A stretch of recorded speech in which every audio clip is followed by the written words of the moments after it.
Gusto mo ba may kasama pang bugbog?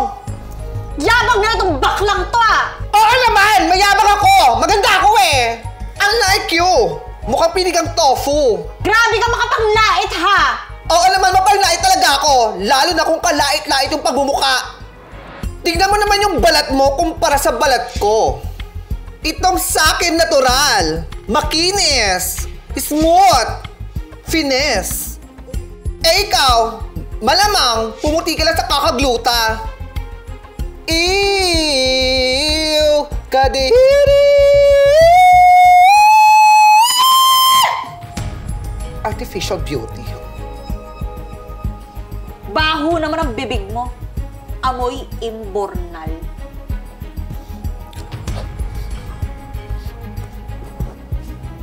Alis may bibig!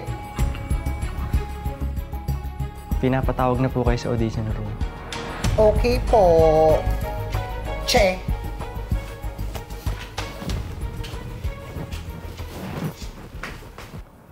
Kamusta kayong dalawa? Okay naman po. Ito po, magkasundo po kami. Kaya... Doon ka nga? Aray, bakit nananabunot ka? Hindi sa bunot ang tawag doon. Usog.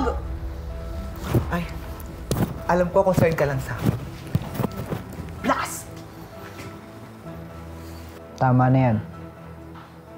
Unang-una, gusto kong sabihin sa inyo na ang buong facility dito sa company is monitored ng CCTV.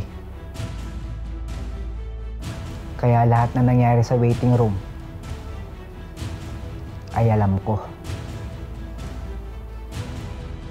Kaya kitang-kita ko kung paano mo sinabunutan at nilait-lait yung kasama mo. At kung ano-ano yung mga sinabi mo. Nga pala, nakalimutan ko sabihin sa'yo. Siya si Angel, ang sekretary ko. Sir, sekretary niyo po to? Oo. Sorry nga pala sir kung ganito ako umasta. Itong baklang kasing to nananakit. Ako dapat ang humingi ng pasensya. Kasi kung di kita inutusan magpanggap na nag-a-apply, di ka niya masasaktan. Actually, nagulat nga ako eh. Hindi ko alam ba't ganyan umasta yan. Tsaka ano sabi mo? Pumuti lang siya dahil sa kakagluta? Opo, di ba pangit naman po talaga kung puputi ka lang dahil sa gluta? Dapat po natural, yung walang halong chemical. O tignan mo, yung wala ka palang idea sa ina-applyan mo. Tension skin ang ina-applyan mo. Beauty line.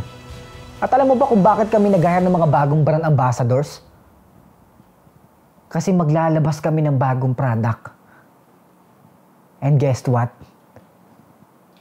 Ang bagong product na ilalabas namin ay gluta.